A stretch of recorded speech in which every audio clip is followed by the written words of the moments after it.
Assalamualaikum, halo teman-teman. Jumpa lagi bersama Kak Hera. Di sini kakak bersama dengan partner kakak yang bernama Kak Amel. Halo teman-teman. Di sini kita akan belajar mengenai gender dan jenis kelamin. Yang pertama, konsep gender dan jenis kelamin.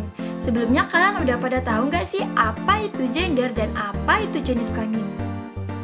Oke, secara umum, gender bersifat sosial budaya yang merujuk pada peran, tanggung jawab, dan pola perilaku. Lalu, gender tidak tetap atau berubah, baik secara tempat maupun waktunya. Selanjutnya, jenis kelamin. Jenis kelamin itu bersifat alamiah, artinya terjadi dengan sendirinya. Selanjutnya, biologisnya merujuk pada perbedaan nyata dari alat kelamin itu sendiri. Lalu, jenis kelamin bersifat tetap atau sama di mana saja dan kapan saja. Lalu, pengenalan gender adalah langkah awal untuk memberikan pemahaman tentang pendidikan seksual pada anak usia dini. Mengapa?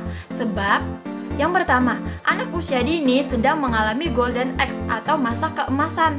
Yang kedua, anak usia dini mulai memiliki ketertarikan terhadap perbedaan anak laki-laki dan anak perempuan.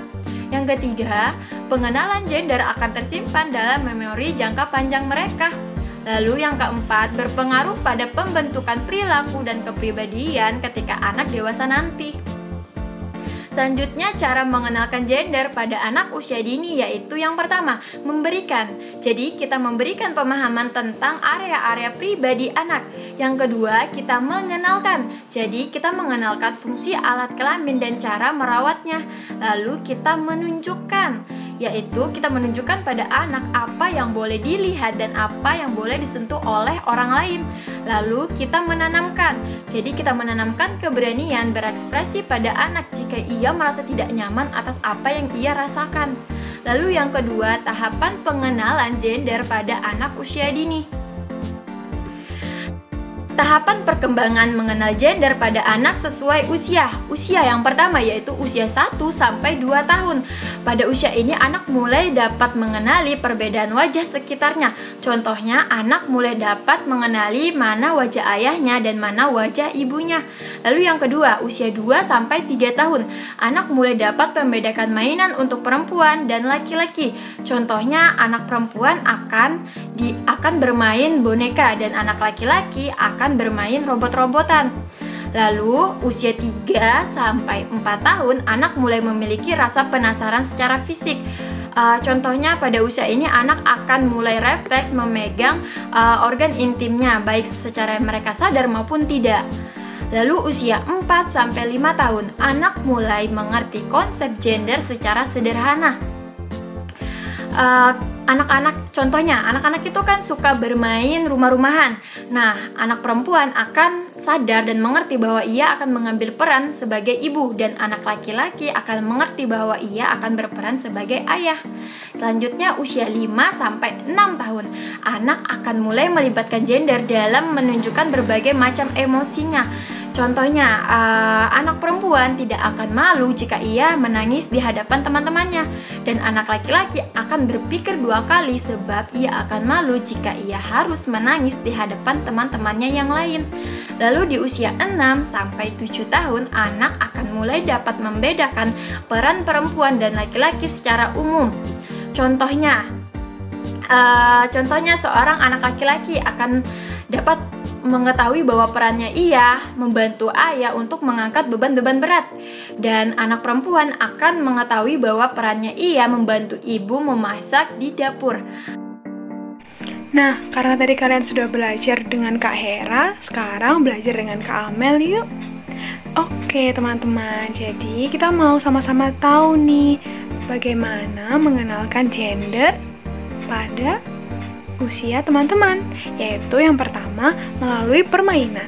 Permainan dengan apa? Permainan dengan bermain peran. Permainan peran contohnya seperti anak laki-laki bermain sebagai ayah dan anak perempuan bermain sebagai ibu. Di sini kalian akan mengetahui tugas sebagai ayah.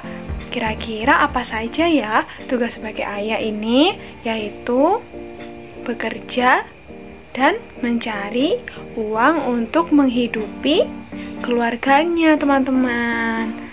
Tapi tidak hanya itu saja. Di sini tugas ayah juga dapat membantu dalam mendidik anak atau membersihkan rumah. Oke, lalu yang kedua ada ibu.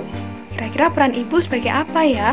Peran ibu di sini tentunya yang paling terutama mendidik anak agar menjadi pribadi yang lebih baik lagi dalam pertumbuhannya. Nah, di sini tidak hanya mendidik anak saja, ibu tugasnya juga memasak, membersihkan rumah. Tapi tunggu dulu teman-teman. Di sini ibu juga dapat bekerja loh. Jadi tidak hanya ayah saja yang bekerja. Di sini perlu adanya koordinasi jika akan bermain peran teman-teman. Oke, lalu yang kedua, apa ya mengenalkan gender pada kalian, yaitu melalui film. Melalui film ini, siapa ya yang di sini suka nonton Spider-Man? Siapa yang di sini suka nonton Superman? Nah, di sini kita mau sama-sama belajar melalui film. Tidak hanya anak laki-laki saja yang menjadi superhero, karena anak perempuan juga bisa loh menjadi superhero atau pahlawan, teman-teman. Oke, lalu yang ketiga, bagaimana cara mengenalkan gender pada anak usia kalian, yaitu melalui buku cerita. Nah, di buku cerita ini sebagai pendidik atau guru terutama harus mengerti bagaimana cerita yang cocok, yang sesuai, yang dapat diilustrasikan atau dijelaskan kepada anak, karena di sini dapat mengenalkan gender melalui cerita. Lalu yang keempat, melalui objek sekitar. Melalui objek sekitar ini, kira-kira apa ya maksudnya? Melalui objek sekitar ini, contohnya seperti ada anak perempuan yang menaiki tangga atau memanjat. Itu kira-kira boleh tidak ya? Ya tentu boleh. Karena tidak hanya laki-laki saja ya yang dapat memanjat. Di sini perempuan juga dapat memanjat, teman-teman. Seperti itu. Selanjutnya kita mau sama-sama mengerti ya teman-teman, pelanggaran dalam gender itu apa saja ya. Kita mau sama-sama belajar juga mengenalkan anggota tubuh. Ini dia. Nah, kira-kira dari dua gambar tersebut kita mau sama-sama belajar. Ada anggota tubuh yang tidak boleh dipegang oleh orang lain, yaitu untuk anak laki-laki yang pertama dari bagian atas mulut. Lalu yang kedua ada penis. Lalu yang ketiga ada pantat. Nah, untuk yang perempuan, bagian yang tidak boleh dipegang oleh orang lain, yang pertama ada mulut. Yang kedua ada payudara. Yang ketiga ada vagina. Yang keempat ada pantat. Nah, kira-kira siapa saja ya yang boleh memegang bagian ini? Yang pertama, kalian sendiri teman-teman. Yang kedua, ayah dan ibu. Yang ketiga, dokter.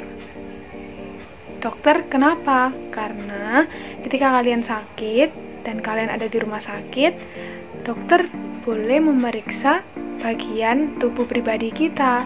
Tentunya harus ada pengawasan dari orang tua kita, ayah dan ibu. Kita mau sama-sama mengerti ya teman-teman, bagaimana cara merawat anggota tubuh pribadi kita, yaitu dengan cara membersihkan dengan handuk atau tisu setelah buang air kecil atau buang air besar.